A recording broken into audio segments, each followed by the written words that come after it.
الحمد لله رب العالمين وبه نستعين والصلاة والسلام على أشرف الأنبياء والمرسلين نبينا محمد صلى الله عليه وعلى آله وأصحابه أجمعين وما تبعهم بإحسان إلى يوم الدين. يا أيها الذين آمنوا اتقوا الله حق تقاته ولا تموتن إلا وأنتم مسلمون. يا أيها الناس اتقوا ربكم الذي خلقكم من نفس واحدة وخلق منها زوجها وبث منهما رجالا كثيرا ونساء واتقوا الله الذي تساءلون به والأرحام إن الله كان عليكم رقيبا. يا أيها الذين آمنوا اتقوا الله وقولوا قولا سديدا يصلح لكم أعمالكم ويغفر لكم ذنوبكم ومن يطع الله ورسوله فقد فاز فوزا عظيما. أما بعد فأعوذ بالله من الشيطان الرجيم من همزه ونفخه ونفسه. بسم الله الرحمن الرحيم. يا أيها الذين آمنوا لا تلهكم أموالكم ولا أولادكم عن ذكر الله ومن يفعل ذلك فأولئك هم الخاسرون. وقال تعالى بسم الله الرحمن الرحيم. يا أيها الذين آمنوا قوا أنفسكم وأهلكم نارا وقودها الناس والحجارة. وجاء في الحديث عن أبي هريرة رضي الله عنه قال قال رسول الله صلى الله عليه وسلم الحياء من الإيمان والإيمان في الجنة والبذاء من الجفاء والجفاء في النار. رواه الترمذي في كتاب البر والصلة. وجاء في الحديث قال نبينا عليه الصلاة والسلام اذا لم تستحyi فاصنع ما شئت. رواہ البخاری. برادران اسلام، بزرگان دین، دیگر سامعین،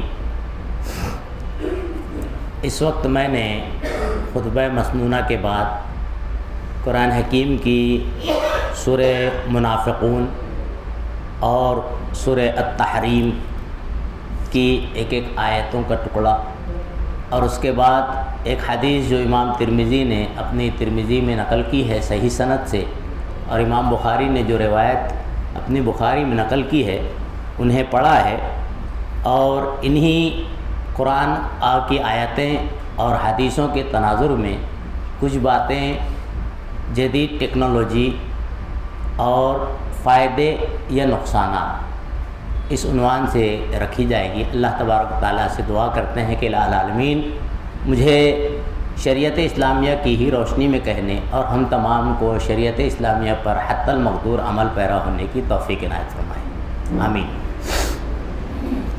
اللہ کی حمد و ثنا اور ہر قسم کی تعریف و توصیف بیان کرنے کے بعد درود و سلام ہو میرے آپ کے آخری پیغمبر جناب احمد مجتبیٰ محمد مصطفیٰ علیہ الصلاۃ والسلام پر اور آپ کی آل اولاد پر۔ عنوان سے آپ حضرات نے اس کا اندازہ لگا لیا ہوگا کہ جو آج کا عنوان ہے وہ بڑی ہی اہمیت کا حامل عنوان ہے۔ آپ غور کریں کہ یہ جو ٹیکنالوجی ہے، ایجادات، اختراعات جنہیں نام دیا جاتا ہے، یہ اگر انسان بغور مطالعہ کرے تو اللہ کی ایک نعمت ہے، اور اللہ سورہ ابراہیم سورہ نمبر 14 میں فرماتا ہے وَإِن تَعُدُّوا نِعْمَةَ اللَّهِ لَا تُحْصُوهَا کہ اے انسانوں اگر تم اللہ کی نعمتوں کو گننا چاہو، شمار کرنا چاہو تو تم گن نہیں سکو گے۔ اللہ نے انسانوں کو اتنی نعمتوں سے نوازا ہے۔ ٹیکنالوجی بھی اللہ کی ایک نعمت ہے۔ اللہ نے انسان کو دماغ دیا اور انسان نے اس دماغ کا اپنے بل بوتے اس کو استعمال کیا اور اس کے ذریعے سے نت نئی ایجادات، اختراعات اور ٹیکنالوجی اس نے جو ہے ظاہر کی اور بنائی۔ ہم اور آپ غور کریں گے ٹیکنالوجی کی تاریخ پر، تو انسان نے سب سے پہلے جیسا کہ ملتا ہے تاریخ سے، دو پتھروں کے درمیان رگڑ پیدا کر کے آگ بنائی، اور یہ اختراعات کا سلسلہ چلتا ہوا بھاپ کے انجن سے، ہوائی جہاز سے ہوتا ہوا، اور پھر آج کے دور میں کمپیوٹر اور موبائل کی ٹیکنالوجی تک آ کر تھما، اور یہ سلسلہ ہنوز جاری ہے۔ ہم اور آپ جو اس مقام پر بحث کریں گے، باتیں کریں گے، گفتگو کریں گے، وہ یہ ہے کہ ٹیکنالوجی میں موبائل، اس کے فائدے کیا ہیں اور اس کے نقصانات کیا ہیں۔ اس موضوع کی وضاحت سے پہلے دو تین چیزیں جو تمہیدی طور پہ سمجھنا، نقطتاً سمجھنا ضروری ہے، وہ یہ ہے۔ پہلی چیز یہ کہ سوشل میڈیا کسے کہتے ہیں۔ سوشل میڈیا، جس کو کمیونیکیشن کہتے ہیں، سماجی رابطے اور تعلق، جو ایک دوسرے سے انسان کنیکٹ ہوتا ہے، اسے سوشل میڈیا کہتے ہیں۔ سوشل میڈیا کے کئی طریقہ کار ہیں، کئی ذرائع ہیں، جیسے ریڈیو ہے، ٹیلی ویژن ہے، کمپیوٹر ہے، اور جو ہے نیوز پیپر ہے، خطوط ہے، اس کے علاوہ اور دیگر بہت سی چیزیں، جس میں ایک موبائل بھی سوشل میڈیا کا حصہ ہے۔ اب ہم غور کریں کہ یہ سوشل میڈیا جو ہے، اس میں خاص طور سے موبائل اور کمپیوٹر، اس کا اللہ رب العالمین نے استعمال کرنے کا حکم دیا ہے کہ نہیں دیا ہے۔ پہلی چیز، سورہ ضحیٰ کا مطالعہ کریں گے، سورہ نمبر 93، اللہ رب العالمین نے فرمایا کہ وَأَمَّا بِنِعْمَةِ رَبِّكَ فَحَدِّثْ، اے لوگو، جو اللہ نے تم پر نعمتیں دی ہیں، ان نعمتوں کو استعمال کرو۔ یہ تمام ٹیکنالوجیز جو ہیں، جتنی بھی ترقیات ہیں، ایجادات ہیں، یہ سب اللہ کی طرف سے بندوں کو، انسانوں کو انعام ہے، اور ان انعام کو اللہ بندے پر ظاہر ہونا پسند فرماتا ہے۔ یعنی جو بھی ٹیکنالوجی ہے، جو بھی ایجادات ہے، جو بھی نئی نئی ترقیات ہیں، ان میں انسان اپنے آپ کو داخل کر سکتا ہے، ان کا استعمال کر سکتا ہے، بشرط یہ کہ وہ شریعت کے، اسلام کے دائرے کے اندر ہو، حدود میں ہو، شریعت کے دائرے سے باہر نہ جائے۔ اس اہم نقطے پر غور کریں۔ اب اس کے بعد نعمتوں کو غلط استعمال کرنا، یہ اللہ نے نعمتوں کو استعمال کرنے کو حکم دیا ہے۔ ترمذی کی ایک روایت میں جناب محمد رسول اللہ صلی اللہ علیہ وسلم فرماتے ہیں، حضرت عمرو بن شعیب عن جدہ عن ابیہ عن جدہ سے روایت ہے ترمذی میں، کہ کہتے ہیں کہ نبی کریم صلی اللہ علیہ وسلم نے فرمایا کہ اللہ رب العالمین بندے پر اپنی نعمت کے اثر کو دیکھنا چاہتا ہے۔ جو بھی اللہ نے نعمت دی ہے، اس کا اثر اللہ بندے پر دیکھنا چاہتا ہے۔ جیسے ایک بندے کو اللہ نے نعمت دی ہے اور وہ استعمال نہ کرے اور اس میں بخیلی کرے، کنجوسی کرے، اللہ اس سے ناراض ہوگا۔ لیکن نعمت کا غلط استعمال کرنے سے بھی اللہ ناراض ہو جاتا ہے، اللہ اسے ناپسند فرماتا ہے۔ اس کو ہم سمجھ سکتے ہیں، جیسے ایک نعمت ہے موٹر سائیکل، بائک، ایک استعمال بندہ کر رہا ہے، اب اس کو بے قابو ہو کر تیز رفتاری سے چلا رہا ہے، اب وہ موٹر سائیکل کچھ دور جانے کے بعد حادثے کا شکار ہو جاتی ہے، وہ بائک سوار بھی حادثے کا شکار ہو جاتا ہے۔ اس میں نعمت کی غلطی ہے کہ نعمت کو استعمال کرنے والے کی غلطی ہے۔ معلوم یہ ہوتا ہے کہ اس میں نعمت کی غلطی نہیں ہے، بلکہ نعمت کا غلط اور بیجا استعمال کرنے والے کی غلطی ہے کہ حادثے کا شکار ہو گیا۔ اسی طرح سے دوسرے انداز میں اس طرح ہم دیکھ سکتے ہیں کہ ٹیکنالوجی، خاص طور سے سوشل میڈیا میں موبائل ہے، کمپیوٹر ہے اور دیگر انٹرنیٹ وغیرہ کا استعمال، یہ چیز اللہ رب العالمین نے بندوں کے لیے ہی متعین کی ہے، بنائی ہے، دی ہے، نعمت ہے۔ لیکن اگر بندے اس کا غلط استعمال کریں گے تو جس طرح سے موٹر سائیکل کا ایکسیڈنٹ ہونے کے بعد، حادثے کا شکار ہونے کے بعد غلطی نعمت کی نہیں استعمال کرنے والے کی ہے، ایسا ہی معاملہ اس کا بھی ہو جائے گا۔ اس کو ہم دوسرے انداز سے سمجھ سکتے ہیں، جیسے حلال جو کھانے ہیں، جو ہم استعمال کرتے ہیں کھانے کے طور پہ، چاہے اس میں جو ہے چاول لیجیے، دال لیجیے اور دیگر چیزیں جو کھانے کی جائز چیزیں اللہ رب العالمین نے مومنوں اور مسلمانوں کے لیے مقرر کی ہے۔ اب اگر ایک بندہ جائز تو ہے کھانا لیکن پیٹ بھرنے سے زیادہ کھا لے، کھانا کھا رہا ہے بیٹھ کر، جیسے ہم رمضان وغیرہ میں دیکھتے ہیں آدمی کو جو ہے بیٹھ کے روزہ کھولنے کے بعد اتنا زیادہ کھا لیتا ہے کہ چلنا پھرنا دشوار ہو جاتا ہے، کچھ لوگ ایسے ہوتے ہیں۔ ایک بندہ ہے اب کھانے کو جو حلال ہے جائز ہے لیکن اس کو اپنے سخت قوت سے زیادہ، پیٹ سے زیادہ، جس کو عام زبان میں کہتے ہیں ٹھوس لینا، یعنی زیادہ بھر لینا، زیادہ کھا لینا، جو طاقت اور قوت اس کے پیٹ سے بڑھ کر ہے، اس کے بعد نتیجہ کیا ہوگا؟ نتیجہ دو میں سے ایک، پہلے تو قے آئے گی، قے نہیں آئے گی تو چکرائے گا، بیمار پڑ جائے گا، پیٹ کا درد شروع ہو جائے گا اور دیگر عوارض میں مبتلا ہو جائے گا۔ کیوں؟ کیونکہ اس نے اس جائز اور حلال کو غلط طریقے سے استعمال کیا، تو نقصان کا ذمہ دار بنا اور نقصان اٹھانا پڑا۔ یہ میں نے تمہیدی باتیں اس لیے کی ہیں، یہ جو بہت اہم ہے۔ دوسرا نقطہ یہ کہ اللہ رب العالمین نے یہ نعمتیں بندوں پر عام کیوں کی ہے، اتنا زیادہ ٹیکنالوجیز عام کیوں ہو رہی ہے ہمارے معاشرے میں؟ پہلے جو ہے موبائل بڑا جو ہے نادر تھا، کسی کے پاس ہوتا تھا، کمپیوٹر کسی کے پاس ہوتا تھا، اس سے پہلے تھا بھی نہیں، 100 سال کے اندر یہ سب چیزیں ہوئی ہے۔ اب یہ غور کرے کہ اللہ نے یہ نعمتیں کیوں اتنی عام کی ہیں۔ آپ سورہ نحل کا مطالعہ کریں تو آپ کو ایک نقطہ ملے گا۔ اللہ رب العالمین سورہ نحل سورہ نمبر 16 کی آیت نمبر 36 میں ارشاد فرماتا ہے وَلَقَدْ بَعَثْنَا فِي كُلِّ أُمَّةٍ رَسُولًا، کہ ہم نے ہر امت میں ایک رسول بھیجا۔ یہ اللہ امتوں میں اور ہم میں جناب محمد رسول اللہ صلی اللہ علیہ وسلم کو بھیجا۔ کیوں بھیجا اللہ نے؟ تاکہ کل قیامت کے دن کوئی امتی، کوئی فرد اللہ کے سامنے یہ شکوہ نہ کرے، چاہے پھر وہ امریکہ کا رہنے والا ہو، افریقہ کا رہنے والا ہو، کسی جنگل بیاباں میں رہنے والا ہو، کل اللہ کے سامنے یہ نہ بیان کرنے لگے کہ اللہ مجھ تک تیری ہدایت رہنمائی نہیں پہنچی تھی، اللہ مجھے حق اور باطل میں فرق نہیں معلوم ہوا، سچ اور جھوٹ میں مجھے تمیز نہیں معلوم ہو سکی۔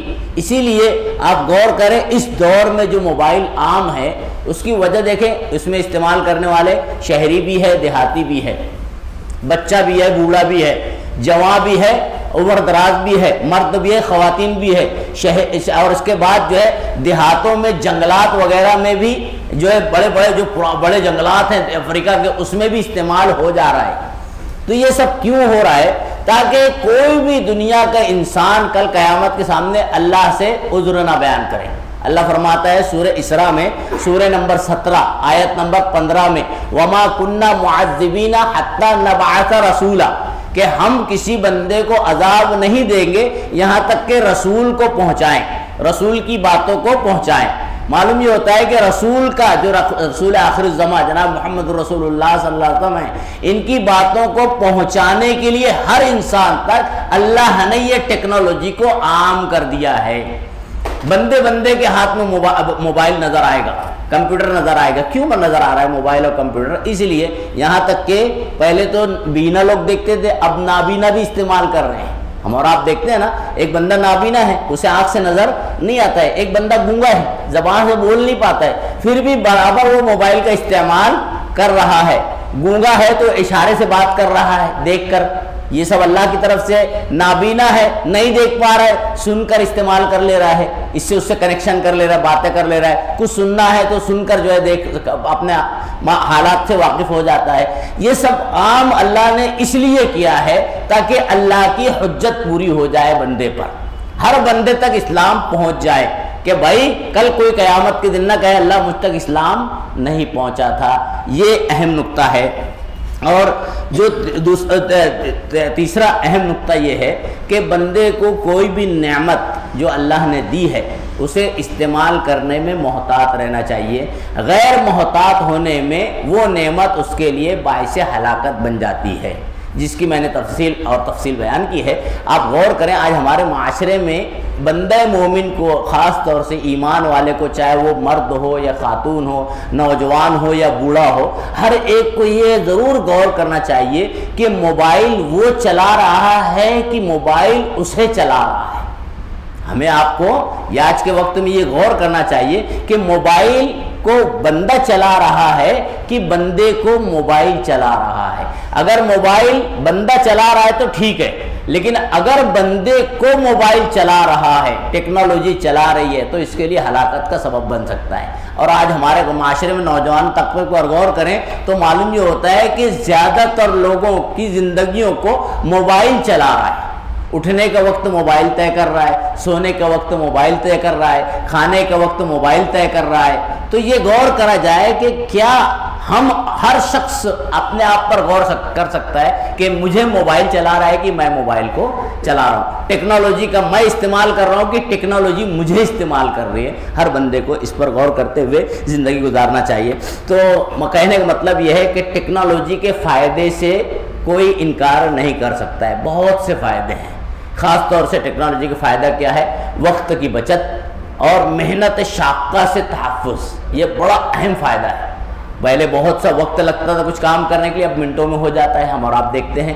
پہلے بہت سے مزدور لگتے تھے کام کرنے کے لیے، اب ایک مشین کر دیتی ہے کام۔ تو یہ وقت اور محنت شاقہ کا تحفظ، یہ اس کا بڑا فائدہ ہے۔ لیکن اس کے نقصانات فائدے سے زیادہ آج ہمارے معاشرے میں ہیں۔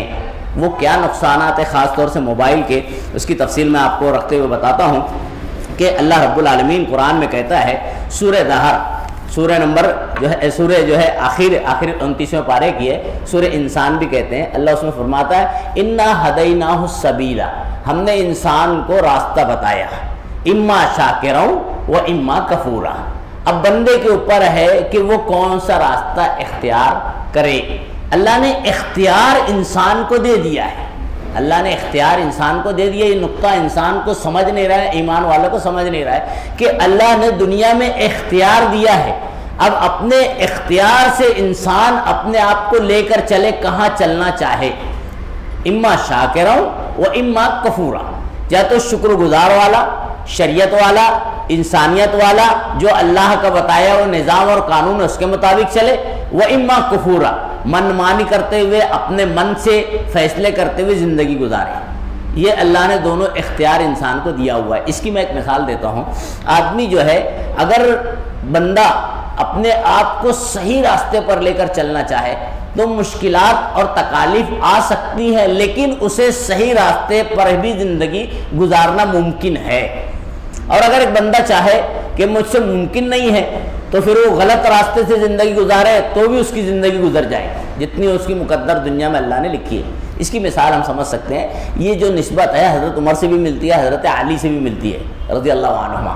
حضرت عمر فاروق رضی اللہ عنہ کے پاس ایک شخص آتا ہے جس نے جو ہے چوری بھی کی اور دیگر گناہ بھی اس نے کیے، شراب نوشی بھی کی، اور اس کے بعد حضرت عمر کے پاس ان کے دربار میں لایا جاتا ہے۔ حضرت عمر اس کو پکڑتے ہیں اور اس کو سزا دینے لگتے ہیں۔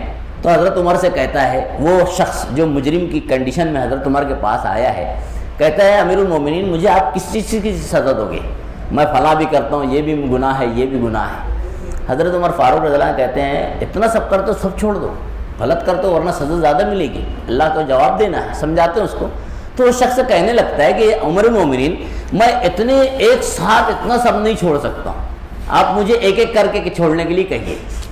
حضرت عمر فاروق رضی اللہ عنہ جو ماشاءاللہ بڑے مائنڈیڈ اور دور اندیش تھے، یہ سننے کے بعد حضرت عمر فاروق رضی اللہ عنہ سے کہتے ہیں، ٹھیک ہے تم جھوٹ بولنا چھوڑ دو۔ اس نے کہا کہ مختصر سی چیز ہے، جھوٹ بولنا میں چھوڑ دیتا ہوں، ٹھیک ہے، وعدہ کر لیتا ہے۔ اب ظاہر بات ہے ہمارے اسلاف میں جو لوگ تھے گرچہ مجرم ہی تھے لیکن ان کے اندر وعدے کا پاس و لحاظ تھا۔ اب چنانچہ جو ہے اپنے گھر پہنچتا ہے، اس کا جو ہے پیشہ رات میں ڈاکہ زنی اور شراب جو ہے پینا اس کا عام معمول۔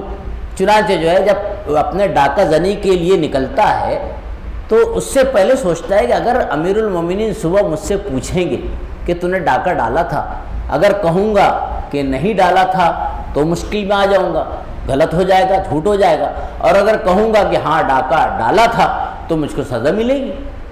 ایسے ہی معاملہ آتا ہے شراب پینے کا، کہ شراب پینے بیٹھتا ہے تو سوچتا ہے کہ اگر امیر المومنین صبح پوچھ لیں مجھ سے عمر فاروق کہ تم نے جو ہے شراب پی تھی، میں کہوں گا کہ اگر نہیں تو جھوٹ ہو جائے گا، اور اگر کہوں گا کہ ہاں تو مجھے سزا ملے گی۔ حضرت عمر فاروق دیکھیے ماشاءاللہ کتنے وانٹیڈ تھے، ایک چیز پر انہوں نے پابندی لگائی، بس تو جھوٹ نہیں کہنا۔ چنانچہ جو ہے دھیرے دھیرے وہ پانچوں جو خامیاں تھیں اس کے اندر، برائیاں رات میں جو کرتا تھا وہ سب چھوٹ گئی۔ اب دن نکلتا ہے اور حضرت عمر فاروق رضی اللہ عنہ کے پاس آتا ہے اور کہتا ہے کہ میں اپنی بات سے رجوع کرتا ہوں، واپس ہوتا ہوں۔ بولے کیوں؟ بولے نہیں طاقت نہیں ہے مجھے، پھر میرے سب مسائل آ جا رہے ہیں۔ حضرت عمر کہتے ہیں کہ نہیں، تم نے وعدہ کیا تمہیں اس پر جمنا رہے گا، برقرار رہنا ہوگا۔ چنانچہ جو ہے اس کے بعد کہتے ہیں ٹھیک ہے، ایک دن ہوتا ہے، 2 دن ہوتا ہے، 3 دن ہوتا ہے، ایسے گزرتے جاتا ہے۔ اب معاملہ جو ہے اس کے بال بچوں کا بھوک پیاس کا آ جاتا ہے۔ چنانچہ جو ہے تیسرے چوتھے روز حضرت عمر فاروق سے کہتا ہے آ کر، امیر المومنین معذرت چاہتا ہوں، مجھ سے میری جو ہے یہ جو وعدہ تھا اس وعدے سے میں جو ہے اپنے آپ کو عہد کو توڑ دیتا ہوں، ہٹ جاتا ہوں۔ تو امیر المومنین بولتے ہیں تم نماز پڑھتے ہو؟ کہتا ہے ہاں پڑھتا ہوں۔ بولے ابھی تم نے فجر پڑھی ہے؟ بولے ہاں پڑھی ہے۔ تو بولے کچھ نئی چیز تمہارے سامنے نہیں آئی؟ بولے جب سے پڑھ رہے ہو؟ بولے ہاں نماز بھی پڑھ رہا ہوں، توبہ اللہ سے کر لیا ہوں سب چیزوں کا، سب گناہوں کا۔ تو حضرت عمر بولتے ہیں کوئی نئی چیز نہیں آئی؟ نئی چیز تمہاری زندگی میں نہیں ہوئی؟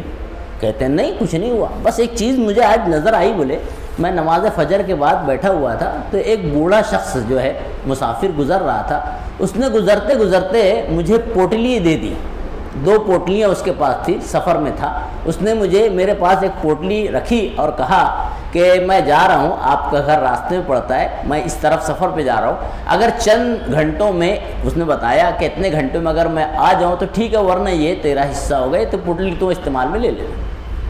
حضرت عمر فاروق رضی اللہ عنہ کہتے ہیں کہ ٹھیک ہے، پھر تم نے جو ہے کتنا وقت ہوا؟ بولے کافی وقت ہو گیا اس کی جانے، اس نے جو وقت متعین کیا تھا میں اتنے وقت میں آؤں گا وہ وقت ختم ہو گیا ہے۔ حضرت عمر فاروق رضی اللہ عنہ کہتے ہیں دیکھو اللہ نے تمہارے لیے انتظام کیا، جاؤ دیکھو کیا ہے۔ جب وہ شخص جاتے ہیں تو جانے کے بعد جب پوٹلی کھولتے ہیں تو اس وقت کے قیمتی زیورات اس کے اندر موجود ہوتے ہیں، جو اس وقت کی کرنسی اور پیسے ہوتے ہیں وہ بھی اس میں موجود ہوتے ہیں، بڑا خوش ہو جاتے ہیں، اور اس کے بعد جو ہے اپنی زندگی توبہ استغفار تو انہیں کر ہی لی تھی، سیدھے راستے پر لگا دیتے ہیں۔ اس پوری باتوں کا مقصد یہ ہے کہ بندہ اگر رائٹ ہینڈ سے کھانا چاہے تو بھی جائے، اگر لیفٹ ہینڈ سے کھانا چاہے تو بھی اندر جائے۔ اللہ نے اختیار دیا ہوا ہے، کیسے وہ استعمال کرتا ہے، رائٹ سے چلتا ہے کہ لیفٹ سے چلتا ہے، یہ انسان کو اللہ نے اختیار، جو مقدر میں ہے وہ تو بہرحال اس کو ملنا ہے، چاہے رائٹ سے لیوے چاہے لیفٹ سے لیوے۔ مراد یہ ہے کہ صحیح راستے سے لیوے یا غلط راستے سے لیوے۔ اللہ نے یہی بات قرآن میں کہی ہے، انا ہدیناہ السبیل اما شاکرا و اما کفورا، ہم نے بندوں کو دونوں راستے بتائے ہیں، اب اختیار ہے کہ کون سے راستے سے وہ زندگی گزارتا ہے۔ تو موبائل اور ٹیکنالوجی میں خاص طور سے موبائل اور کمپیوٹر بھی یہ اللہ کی نعمت ہے، بندوں کو محتاط رہنا چاہیے کہ اسے ہم کون سے انداز سے استعمال کر رہے ہیں۔ اگر جائز انداز سے استعمال کر رہے ہیں جو شریعت کے دائرے میں ہے تو فائدہ مند ہوگا، اور اگر اسے غلط انداز سے استعمال کر رہے ہیں تو یہ ہمارے لیے نقصان دہ ہوگا۔ اور معاشرے کے اندر اس ٹیکنالوجی کا زیادہ تر استعمال غلط انداز سے ہو رہا ہے، جس کے بہت سے نقصانات معاشرے میں دکھ رہے ہیں اور پیدا ہو رہے ہیں۔ اس میں سے پہلا نقصان، اس کے کئی نقصانات اشارتاً بتا دوں۔ پہلا نقصان ہے کہ اگر اس کو بغور نہ دیکھا جائے اور صحیح سے استعمال نہ کیا جائے تو اس کے استعمال سے معاشرے میں ایمان کا خطرہ بھی لاحق ہے۔ ایمان کا خطرہ بھی، خصوصاً نوجوان نسل کو جو کم پڑھے لکھے ہیں ان کے ایمان کا خطرہ بھی اس سے لاحق ہے۔ کس طرح سے؟ اس کی ہم مثال سمجھ سکتے ہیں۔ ہم میڈیا پہ استعمال کرتے ہیں موبائل وغیرہ، اور موبائل میں اس میں چاہے فیس بک ہو، ٹویٹر ہو یا انسٹاگرام ہو یا جو بھی سائٹ سے ہی ہو، ہم استعمال کرتے ہیں واٹس ایپ پہ۔ اب اس میں ہم تحقیق نہیں کرتے ہیں کہ یہ بات اسلام کی ہے کہ نہیں ہے، اور چھوٹی سی بظاہر نظر آنے والی اچھی بات کو بلا سوچے سمجھے معاشرے میں فارورڈ کیا جا رہا ہے، بڑھا دیا جا رہا ہے، اسلام سمجھ کے اس کو آگے بڑھایا جا رہا ہے، حالانکہ وہ اسلام نہیں ہے، حالانکہ وہ اسلام کی بات نہیں ہے۔ جیسے آپ دیکھیں گے آتا ہے، میسیجز آتے ہیں، اس میں 2-3 اہم نقطے ہوتے ہیں۔ پہلا نقطہ یہ ہوتا ہے کہ بھائی اس کو آپ کو شیطان روکے گا۔ کیوں شیطان روکے گا بھائی؟ اگر وہ شرعی بات ہے اور بندہ ایمان والا ہے تو پھر وہ شیطان کے ورغلانے میں نہیں آئے گا۔ یہ فارمولہ جو ہے نقصان دہ ہے۔ یہ ایسے جملے سے اگر پھر آپ مسلمان ہیں، اللہ والے ہیں، رسول کو ماننے والے ہیں تو آپ اس کو ضرور آگے بڑھائیں۔ آدمی سوچتا ہے واقعی میں تو ایسا ہوں، بلا تحقیق کے آگے بڑھا دیتا ہے۔ یہ نہیں سوچتا ہے کہ وہ جو بات ہے وہ بات شریعت کی ہے کہ نہیں ہے، اور ایسی باتیں ہوتی ہیں جو ایمان کے لیے نقصان دہ ہو۔ اس کی مثال میں دیتا ہوں. جیسے جو ہے ہمارے معاشرے میں عام ہے کوئی چیز آتا ہے اور اس کو آدمی بیان کر دیتا ہے. ہمارے معاشرے میں یہ ہوتا ہے جیسے یہ ایمان کی بات ہے، حالانکہ وہ ایمان کی بات نہیں ہوتی. میں کہہ رہا تھا جو زیادہ تر نیچے لکھا رہتا ہے حضرت علی کا فرمان. اب میں نے خود جو ہے تحقیق کی ہے ایک فرمان کے اوپر. ایسے تو بہت سے فرامین آتے ہیں جو حضرت علی کے ہوں یا نہ ہو، لیکن میں نے خود تحقیق کی ہے کہ حضرت علی کا تو چھوڑو، کسی صحابی کا بھی فرمان نہیں ہے. کسی صحابی کا بھی فرمان وہ نہیں تھا. اس کے نیچے لکھا ہوا تھا حضرت علی، فرمان لکھ دیا ایک قول اور اس کے نیچے حضرت علی نام لکھی ہے. آپ غور کریں گے زیادہ تر جو ہے نا یہ ایسا معاملہ حضرت علی کیوں لکھا رہتا ہے؟ یہ چلانے والے زیادہ لوگ ایسے ہیں جو گہرائی سے مطالعہ کیے ہوئے اسلام کا، وہ اس میں شیعہ بھی ہیں اور شیعوں کی طرف سے یہ چیز آ جاتی ہے اور لکھ دیا جاتا ہے نیچے حضرت علی وغیرہ وغیرہ. لوگ جو ہے ارے ہاں حضرت علی کی بات ہے، اب بلا تحقیق کے اس کو آگے بڑھا دیتے ہیں. میں نے ایک چیز اور مطالعہ کی تھی، جناب محمد رسول اللہ صلی اللہ علیہ وسلم کی حدیث پوری ان کے الفاظ کو تھوڑا سا بدل کے انداز الگ کر کے جملے کو، اور اس کے بعد نیچے حضرت علی لکھا ہوا تھا، جبکہ وہ بات جناب محمد رسول اللہ صلی اللہ علیہ وسلم کی تھی. یہ ایمان کے لیے خطرہ کیسے بنتا ہے؟ یہ ایمان کے لیے خطرہ کیسے بنتا ہے؟ جناب محمد رسول اللہ صلی اللہ علیہ وسلم کا فرمان ہے من کذب علی متعمدا فلیتبوأ مقعدہ من النار، کہ جس نے میرے اوپر جان بوجھ کر جھوٹ باندھا تو وہ اپنا ٹھکانہ جہنم بنا لے. یعنی ایک بندہ جو ہے ظاہر بات ہے وہ جان بوجھ کر ہی آگے بڑھا رہا ہے، وہ سمجھ رہا ہے کہ دین ہے اسلام ہے تو یہ آمدن آ جائے گا. اگر تحقیق نہیں ہے تو اس کو فارورڈ نہیں کرنا چاہیے، ورنہ ایمان کے لیے خطرہ ہے. میں نے اس کی ایک مثال دینا چاہا تھا. مثال یہ ہے ایک مرتبہ جناب محمد رسول اللہ صلی اللہ علیہ وسلم کے زمانے میں بارش ہوئی رات میں موسلا دھار. اب وہ عام طور سے عرب میں جو ہے دو موسم ہوتے ہیں کہ ایک ہے بارش کا اور ایک ہے صیف گرمی کا. تیسرا موسم سردی کا وہاں پر نہیں ہے، بیچ میں سردیاں ہوتی ہیں گرمیاں ہوتی ہیں، بارش بھی بیچ میں ہونے لگتی ہے. موسم عام طور سے دو ہی ہے، جسے اللہ قرآن میں کہتے ہیں رحلۃ الشتاء والصیف. دو رحلہ یعنی دو گروپ جاتے تھے تجارت کے لیے، ایک صیف میں اور ایک شتاء سردی میں، بارش میں نہیں جاتا تھا. یعنی بارش کا موسم ڈکلیئر نہیں ہے. چنانچہ جو ہے اچانک موسلا دھار بارش ہوئی رات میں. اب رات میں جب بارش ہوئی تو صبح جناب محمد رسول اللہ صلی اللہ علیہ وسلم کا معمول تھا کہ آپ جو ہے موقع بموقع فجر کے بعد یا دیگر نمازوں کے بعد جو ہے کچھ نصیحتی کلمات کہتے تھے. ایک مرتبہ حضرت جابر کہتے ہیں کہ نبی کریم صلی اللہ علیہ وسلم کو ہم کو نصیحت کی، اور ایسی نصیحت کے گویا ہم کو جو ہے اس سے جو ہے ہمارے جو ہے آنسو بہنے لگے، دل کانپنے لگے. حضرت جابر یا کسی اور صحابی سے منقول ہے. تو خیر یہ نبی صلی اللہ علیہ وسلم کا عام معمول تھا، آپ موقع سے نصیحت کرتے تھے.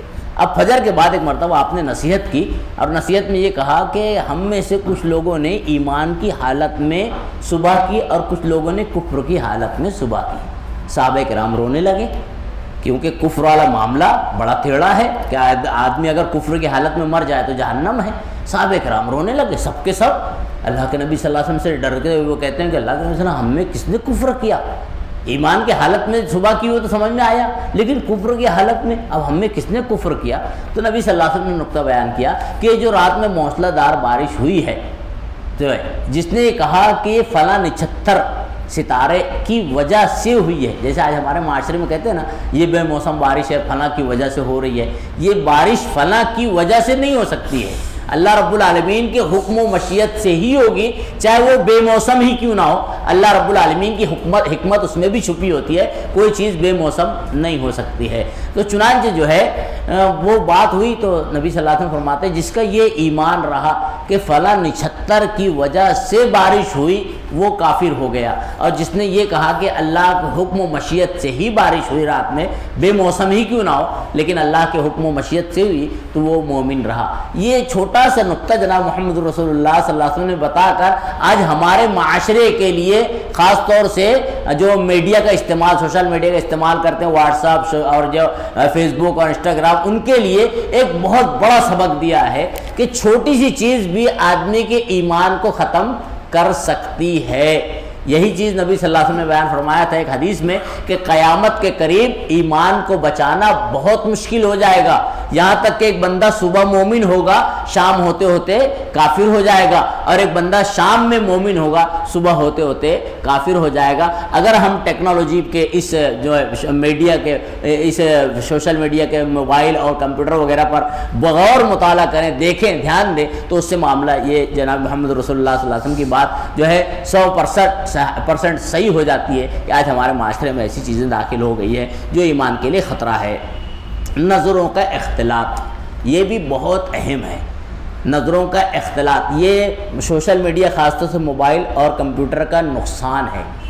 کیا نقصان ہے کہ اللہ کے نبی صلی اللہ علیہ وسلم نے فرمایا العینان تزنیان، کہ آنکھیں زنا کرتی ہے، وزناہما النظر، اور ان کا زنا نظر ہے، دیکھنا ہے۔ آج ہم غور کریں سوشل میڈیا پر بیٹھے ہوئے خلط ملط جو ہے ویڈیو آتے ہیں، اس کے اندر جو ہے پھر آدمی جو ہے مختلف لوگوں سے مخاطب ہوتا ہے، اس میں محرم غیر محرم بھی آ جاتے ہیں۔ خاص طور سے اگر ایک مرد ہے تو اس کے لیے خاتون جو ہے اگر وہ غیر محرم ہے تو اس کے لیے بات کرنا، اس سے کو دیکھنا، اس سے جو مخاطب ہونا یا ملنا، یہ شریعت میں بالکل منع ہے۔ اور یہ موبائل اس کے ذریعہ بن جاتا ہے۔ پہلے جو ہے باتیں ہوتی ہے، بعد میں جو ملاقات ہوتے ہیں، اور اس کے بعد نبی کریم صلی اللہ علیہ وسلم کی یہ بات ہم اور آپ کو ذہن میں رہنا چاہیے کہ ایک مرد اور خاتون جو ایک دوسرے کے لیے غیر محرم ہیں، اگر اکٹھا ہو جاتے ہیں دو لوگ، تو ان کا تیسرا شیطان ہوتا ہے جو ان دونوں کو گمراہ کر دیتا ہے۔ اس سے محتاط رہنا چاہیے۔ نظروں کا اختلاط بھی یہ میڈیا کا اور جو ہے خاص طور سے کمپیوٹر اور موبائل کا جو نقصان ہے۔ فحاشی کی طرف رغبت یہ بھی ایک ذریعہ بنا ہوا ہے جو بندے کو فحاشی کی طرف لے کر جاتا ہے، اس کی ترغیب دلاتا ہے۔ دھیرے دھیرے نہ چاہتے ہوئے بھی انسان جو ہے فحش کو اپنانے لگتا ہے۔ اور فحش کے تعلق سے حضرت علامہ اصبہانی رحمۃ اللہ فرماتے ہیں کہ امام راغب اصبہانی کہتے ہیں، وہ کہتے ہیں کہ ہر برا کام چاہے قولی ہو یا فعلی ہو وہ فحش ہے، اور یہ جو ہے موبائل اس میں آدمی کو داخل اور شامل کر دیتا ہے، کچھ ظاہری میں اور کچھ باطنی انداز میں۔ غیر محسوس طور سے آدمی اس میں شامل ہو جاتے ہیں۔ بے حیائی کی طرف رغبت یہ بھی ایک بہت اہم چیز ہے۔ میں نے خطبہ مسنونہ کے بعد جو حدیث پڑھی تھی اس میں نبی کریم صلی اللہ علیہ وسلم نے جو بیان فرمایا ہے وہ بہت اہمیت کا حامل ہے۔ نبی کریم صلی اللہ علیہ وسلم فرماتے ہیں الحیاء من الایمان، حیا ایمان کا ایک حصہ ہے، ایمان کا ایک حصہ ہے۔ والحیاء فی الجنہ، اور حیا جو ہے جنت میں جانے والا۔ اور والبضاء من الجفا والجفاء من النار، کہ جو فحش گوئی ہے، فحش بات ہے، عمل ہے، یہ جو ہے جفا ہے اور یہ اجڑ پن ہے، جہالت ہے، اور والجفاء من النار جہنم میں جانے والا معاملہ ہے۔ تو یہ جو بے حیائی کی طرف رغبت دلاتا ہے، اور اس کے بعد نمازوں کے فرائض کا اہتمام کرنے سے بندے کو گمراہ کر دیتا ہے۔ ہم اور آپ غور کر سکتے ہیں یہ محض سستی کی بنا پر نماز کے بارے میں شریعت کا کیا حکم ہے۔ اللہ فرماتا ہے ویل للمصلین الذین هم عن صلاتهم ساہون، کہ ہلاکت ہے ان نمازیوں کے لیے جو نماز پڑھتے ہیں، ان کے لیے ویل ہے۔ کون نمازی؟ جو اپنی نماز میں سستی برتتے ہیں، ریاکاری دکھاتے ہیں، غیر شرعی طور پر نماز ادا کرتے ہیں، ان کے لیے ہلاکت ہے۔ تو ظاہر بات ہے نماز پڑھنے کو اگر غیر شرعی ریاکاری کے مقصد سے ادا کی جا رہی ہے تو اس کے لیے ہلاکت ہے۔ ایک بندہ اگر نہیں پڑھتا ہے تو اس کے لیے تو بدرجہ اولا ہلاکت ہے۔ تو یہ جو ہے نماز سے، فرائض سے بندے کو دور کر دیتے ہیں۔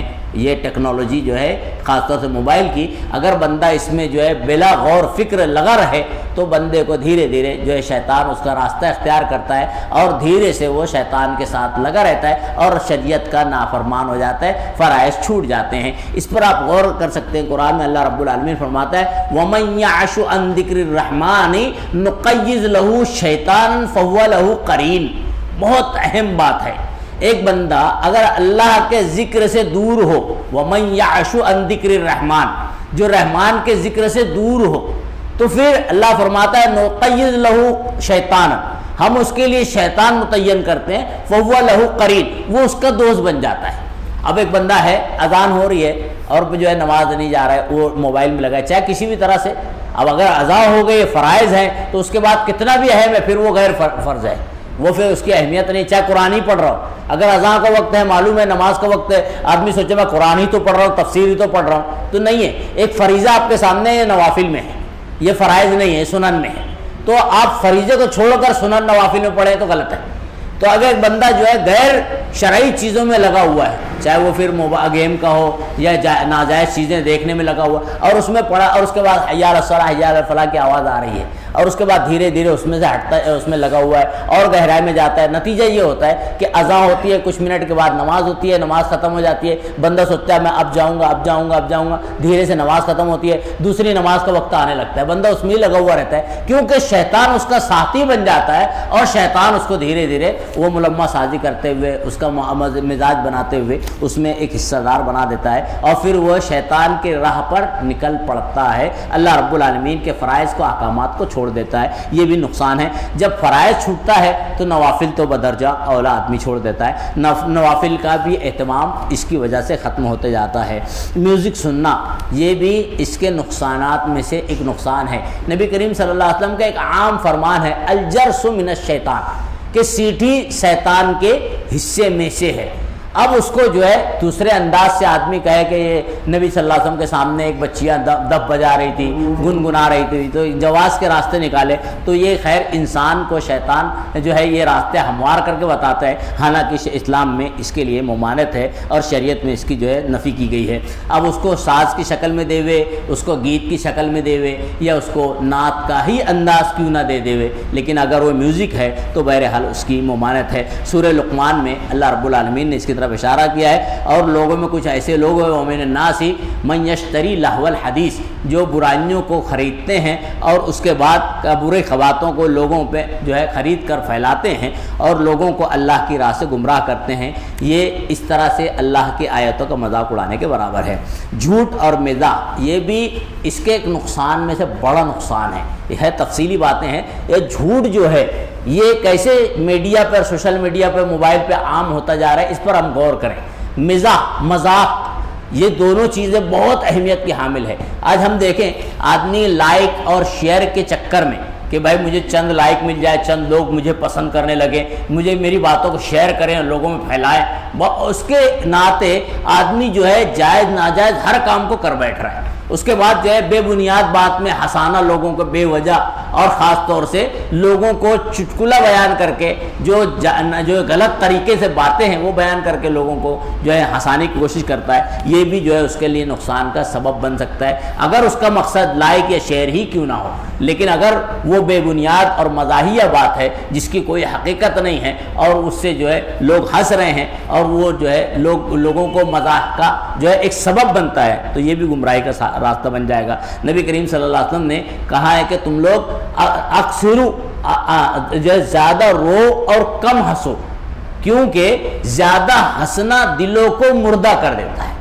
زیادہ ہنسنا دلوں کو مردہ کر دیتا ہے۔ ہم اور آپ اس کو غور کر سکتے ہیں، ایک آدمی جو بہت زیادہ ٹھٹے لگا لگا کے بارہا ہنستے رہتا ہے، پھر اس کی سوچ، اس کا دل بہت کمزور ہوتا ہے۔ دلوں کو مردہ کر دینا جناب محمد رسول اللہ صلی اللہ علیہ وسلم نے بیان فرمایا، اس لیے بلا وجہ ہنسی والی بات کو یا ہنسانے کے لیے جھوٹ بات کو پھیلانے سے محتاط رہنا چاہیے، اور جھوٹی باتیں اگر لوگ پھیلا رہے ہیں تو اس کا حصہ چاہے لائک سے یا شیئر سے ہرگز نہیں بننا چاہیے۔ اسی طرح جو ہے وقت کا ضیاع، آپ غور کریں کہ وقت جو ہے اتنا اہم ہے کہ نبی کریم صلی اللہ علیہ وسلم فرماتے ہیں کہ دو چیزوں کے بارے میں انسان جو ہے غفلت کا شکار ہے، ایک وقت اور ایک فراغت، یعنی صحت اور فراغت کے بارے میں انسان جو ہے غفلت کا شکار ہے۔ آپ غور کریں وقت کا ضیاع کیسے ہے۔ ایک آدمی بیٹھا ہوا ہے، راتیں بیت رہی ہے، دن بیت رہا ہے، گزر رہا ہے، اس کو احساس نہیں ہو رہا ہے، اور پھر دنیا کے جو ذمہ داریاں ہیں، اس جو حقوق ہے، ان حقوق کو پامال کر دیتا ہے۔ اسی طرح اللہ کے حقوق کو بھی پامال کر دیتا ہے۔ اور وقت کے تعلق سے کسی نے کہا ہے الوقت کالسیف، کہ تلوار کی طرح وقت ہے، تلوار کی طرح وقت ہے، ان لم تقطعہ یقطع، اگر تم اس کو اچھی طرح سے نہیں کاٹو گے تو وہ تمہیں کاٹ دے گا۔ آپ غور کریں، آدمی اگر وقت کو غلط استعمال کرے گا تو ایک وقت ایسا آئے گا کہ وقت اس کو ختم کر دے گا اور پھر وہ افسوس کرتا رہے گا۔ لیکن کہتے ہیں نا، چڑیا جب چگ گئی کھیت تو اس کے بعد ملال کر کے افسوس کر کے فائدہ نہیں ہے۔ موقع سے جب اللہ رب العالمین سمجھ دے دے اسی وقت بندے کو ہوشیار ہو جانا چاہیے۔ صحت میں خطرات، یہ ٹیکنالوجی خاص طور سے میڈیا اور موبائل کے نقصانات میں سے ایک بڑا نقصان ہے۔ صحت میں اثر انداز ہوتا ہے، صحت میں کیسی صحت میں؟ جیسے ایک بندہ ہے اسکرین پہ لگا ہوا ہے، موبائل اسکرین پہ لگا ہے، دیکھ رہا ہے یا کمپیوٹر کی اسکرین پہ بیٹھا ہوا ہے، اب دھیرے دھیرے اگر وہ غور نہ کرے، کافی وقت لگاتا جائے تو دھیرے سے اس کی آنکھیں جو ہے کمزور ہو جاتی ہیں، اس کی آنکھ کی بینائی اس کی کمزور پڑتی جاتی ہے۔ اس کا دوسرا نقصان یہ کہ جو گردن کے جو بیماری پھیل رہی ہے، جو گردن موڑنے میں درد ہوتا ہے، یہ بھی وہ کمپیوٹر اسکرین یا موبائل اسکرین پہ مسلسل بیٹھ کر دیکھنے سے، کمر درد جو بیماریاں عام ہو رہی ہے اس کی بھی وجہ جو ہے یہی ہے۔ اور اس کے علاوہ کئی بیماریوں کا سبب یہ بن جاتا ہے، گیس ایسیڈیٹی کی جو شکار انسان ہو جاتا ہے وہ بھی اس میں بہت زیادہ وقت دینے کی وجہ سے یہ، اور اسکرین پہ بیٹھنے کی وجہ سے یہ بہت سی بیماریوں کا شکار ہو جاتا ہے۔ آنکھیں خراب ہوتی ہے، گردن اور موٹاپا پیدا ہو جاتا ہے، یہ بھی اس کی بیماری ہے۔ پیٹ کی مختلف بیماری ہوتی ہے، دماغ کی بیماریاں پیدا ہو جاتی ہے۔ دیکھنے میں آپ نے سنا ہوگا، ابھی جلدی کی بات ہے کہ ایک بندہ جو ہے، میں نے بہت افسوس ہوا جب دیکھا کہ ایک بندہ جو ہے دماغ کی بیماری میں کیسے مبتلا ہوا۔ ایک بندہ ہے، اس نے کوئی گیم وغیرہ کھیلتا تھا ہوگا، اب وہ کافی اس نے کھیلا، یہاں تک کہ دماغی سطح سے بیمار ہو گیا۔ تو مجھے دیکھ کر یہ افسوس ہوا، یہ میڈیا سے معلوم ہوا، اس نے جو ہے ایک بیٹھا ہوا چپل اس کو کسی نے دے دیا، تو چپل میں دیکھ کر وہ مار رہا ہے، یہ کر رہا ہے، وہ کر رہا ہے، ہاں یہ یعنی وہ دماغی سطح سے پاگل ہو گیا ہے۔ یہ بھی اس کا ہی نقصان ہے، اس کے غلط استعمال کرنے کا نقصان ہے۔ اور اس کے علاوہ کئی بیماریاں ہوتی ہیں۔ ایک بچی کے بارے میں آپ نے سنا ہوگا کہ بچی جو ہے تھر تھرانے لگی تھی، 8-9 سال کی بچی جو ہے تھر تھرا رہی تھی، کانپ رہی تھی، وہ بیماری اس کو لگی۔ کیوں لگی؟ کہ مسلسل بلا یعنی ناغہ اس کو جو ہے موبائل میں لگی تھی، اور ان کے والدین نے اس پر دھیان توجہ نہیں دی تھی۔ نتیجہ یہ ہوا کہ بچی کو جو ہے ایک ایسی بیماری لاحق ہو گئی جو ڈاکٹر اس سے معذرت چاہنے لگے کہ بھائی اس کا کوئی حل اور اس کی کوئی دوا نظر نہیں آتی ہے۔ تو خیر اس سے محتاط رہنا چاہیے، یہ مختلف بیماریوں اور صحت کے لیے نقصان دہ ہے۔ فضول خرچی، یہ روپیہ پیسے کو بلا وجہ خرچ کرنے کا ایک غیر جائز طریقہ بھی ہے۔ جائز طریقے سے آدمی خرچ کرے، اللہ کی نعمت ہے، اللہ فرماتا ہے اللہ کی نعمت کا استعمال کرو، جیسے کہ ابتدا میں نے کہا۔ لیکن اگر غیر جائز آدمی استعمال کرتا ہے تو یہ چیز اس کے پکڑ کا ذریعہ بن جائے گی، یہ فضول خرچی ہو جائے گی جو اس کے جو ہے گرفت کا سبب بن سکتی ہے۔ ہم اور آپ غور کر سکتے ہیں، ہمارے معاشرے میں نوجوان طبقوں میں یہ بیماری عام ہے۔ جیسے مثال کے طور پہ ایک موبائل استعمال کر رہا ہے، اب جو ہے مارکیٹ میں ایک نیا موبائل لانچ ہوا، اب نوجوان طبقے میں بیماری عام طور سے اب بس اس کے ذہن و دماغ میں یہ ہے کہ نیا جو آیا ہے اتنے ریم کا ہے، اتنے جو ہے جو اس میں جی بی ہے، اب مجھے یہی موبائل لینا ہے۔ تو پھر اس کو ارینج کرنے کے لیے وہ جائز ناجائز، والدین سے ناراضگی اور جو ہے معاشرے سے ناراضگی مول لے لیتا ہے اور اس کو ارینج کرنے جو ہے جمع کرنے کی کوشش کرتا ہے۔ یہ چیز جو ہے انسان کو برائی میں جو ہے برائی کا جو ہے ارادہ کرنے، برائی پر جو ہے ابھارنے کے لیے ذریعہ بن جاتی ہے۔ تو فضول خرچی سے بھی بچنا چاہیے۔ مرد و زن کا اختلاط یہ بھی سبب بنتا ہے جو ہے سوشل میڈیا اور خاص طور موبائل اور کمپیوٹر کا، کہ دھیرے سے پہلے باتیں ہوتی ہے، باتوں کے بعد ملاقات ہوتی ہے، جو شریعت میں منع کیا گیا ہے۔ اللہ رب العالمین نے مومن خواتین کے لیے کہا ہے یدنین علیہن من جلابیبہن، کہ باپردہ رہیں، اور مردوں کے لیے کہا ہے کہ اپنی نگاہوں کو نیچی رکھیں۔ اگر ایسا معاملہ اتفاقاً بھی ہوتا ہے تو ایک بار کی گنجائش ہے۔ آپ غور کریں، ایک صحابی تھے، نبی کریم صلی اللہ علیہ وسلم نے جب کہا کہ ایک بار جو بندہ عمدن نہیں غلطی سے نظر اٹھے تو اس کی معذرت ہے، چھوٹ ہے، ایک بار کی، یعنی ایک بندہ ہے کچھ نہیں دیکھنا چاہتا، اچانک نظر پڑے گی تو اللہ رب العالمین جو ہے غلطی سے ایک نظر معاف۔ لیکن اگر جان بوجھ کے دیکھے تو وہ صحابی کا واقعہ بڑا دلچسپ ملتا ہے۔ نبی کریم صلی اللہ علیہ وسلم نے جب کہا تو نوجوان صحابی تھے ایک بار اللہ معاف کر دے گا، تو انہوں نے ایک ہی بار کو ٹکٹکی لگا کر دیکھنا شروع کر دیا۔ نبی کریم صلی اللہ علیہ وسلم نے کہا یہ کیا معاملہ ہے؟ تو نبی صلی اللہ علیہ وسلم سے کہتے ہیں اللہ کے ایک بار معاف ہے تو میں مسلسل، اللہ کے نبی صلی اللہ علیہ وسلم نے اس کے اوپر بھی جو ہے ان کو سختی سے منع کیا تھا اور کہا کہ عمدن نہیں، جان بوجھ کر نہیں، بلکہ جو ہے انجانے میں اللہ رب العالمین معاف کر دے گا۔ خیر، آرام و سکون چھن گیا معاشرے کا، اور چھننے کی ایک وجہ یہ بھی ہے مطالعے کا شوق ختم ہو گیا۔ میں مختصر سے بتا دوں، مطالعے کا شوق معاشرے میں ختم ہو گیا، کتابوں کا، آدمی جو ہے کتابوں کو چھوڑ کر اس میں لگا ہوا ہے۔ ٹھیک ہے، فائدہ تو ہے لیکن اس کے نقصانات بہت ہیں، اس میں جو ہے آدمی دین کا ذوق نہیں رکھ پاتا ہے۔ صلہ رحمی ختم ہو گئی ہے، یہ بھی جو ہے موبائل اور کمپیوٹر کا نقصان ہے کہ صلہ رحمی ختم ہو گئی۔ کیسے؟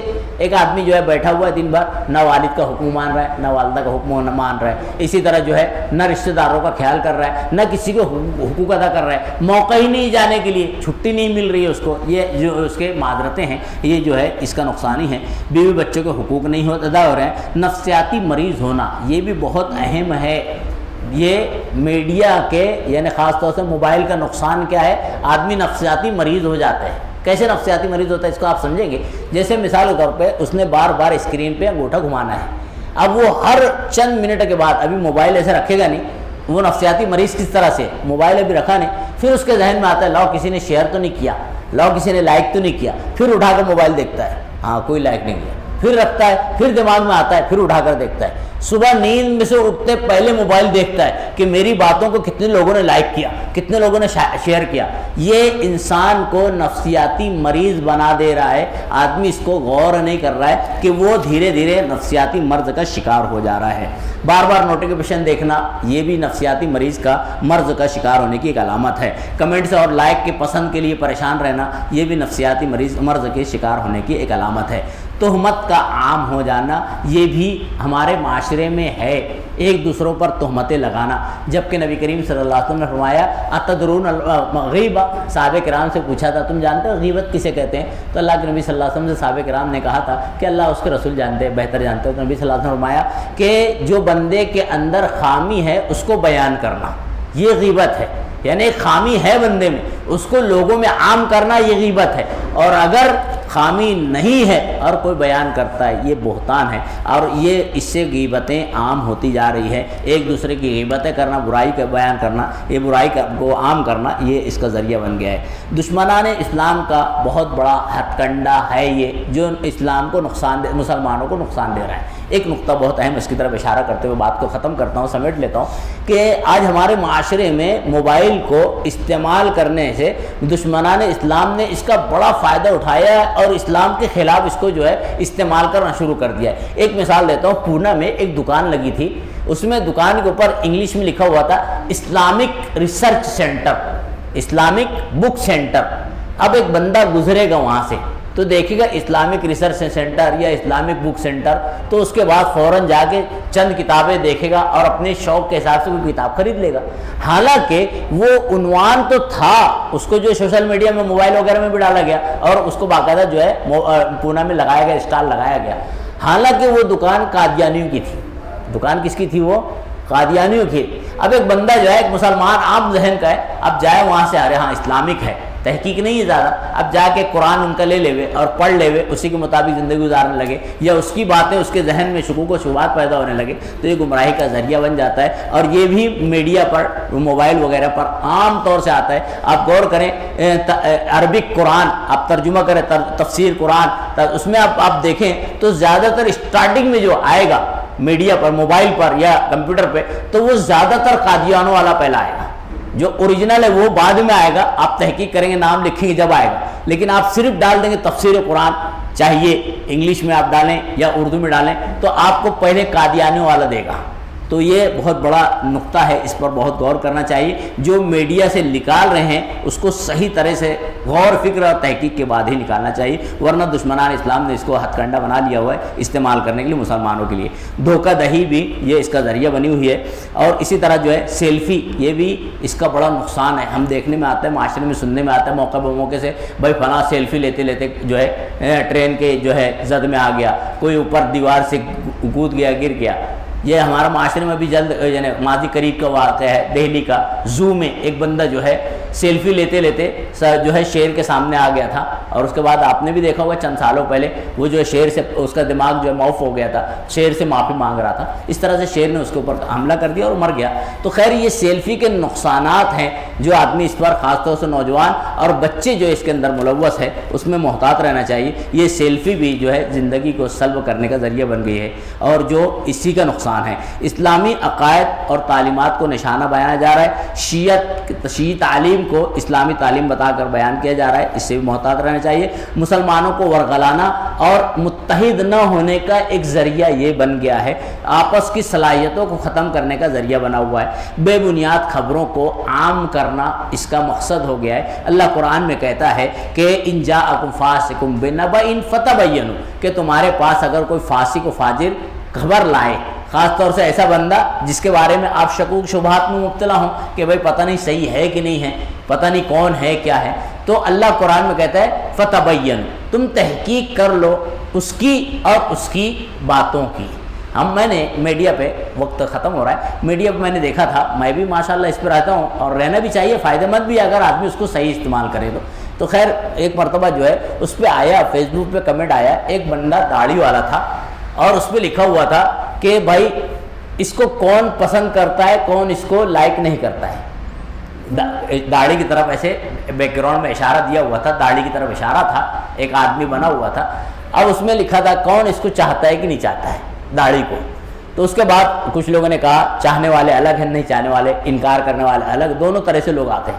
میں نے تحقیق کی اس آدمی کے اوپر کہ یہ آدمی کون ہے جو بتا رہا ہے داڑھی کو سامنے رکھ کر کے کون اس کے اوپر چاہتا ہے۔ کہ اس کی تحقیق میں نے جب کی، کافی وقت لگ گیا تھا، کافی ساتھیوں سے میں نے مشورہ لیا، معلومات نکالی، اس کے بعد تحقیق جب ہوئی تو معلوم ہوا کہ وہ ایک یہودی ہے، وہ ایک یہودی ہے۔ اب ایک یہودی داڑھی کے تعلق سے کیوں بول رہا ہے؟ بھائی کون پسند کرتا ہے، نہیں کہ پسند کرتا ہے۔ خیر یہ معاشرے میں جو ہے مسلمانوں کو متحد نہ ہونے دینا، آپس میں لڑاتے رہنا اور بے بنیاد باتوں کو اسلامی بات بیان کر کے عام کرنا، یہ ان کا ایک ہتھ کنڈا بن گیا ہے۔ اس سے محتاط رہنا چاہیے، اور خاص طور سے جو واٹس ایپ ہو، فیس بک ہو یا انسٹاگرام ہو، ٹویٹر ہو، جو استعمال کرتا ہو اور اگر اس میں کوئی خبر آتی ہے تو بلا تحقیق کے اس کو فارورڈ نہیں کرنا چاہیے، ورنہ یہ گناہ کا ذریعہ بن سکتا ہے۔ اور اللہ کے نبی صلی اللہ علیہ وسلم نے اس کے بارے میں کافی تاکید بھی کی ہے، اور بھی کچھ باتیں جو اہم ہیں رہ جاتی ہیں،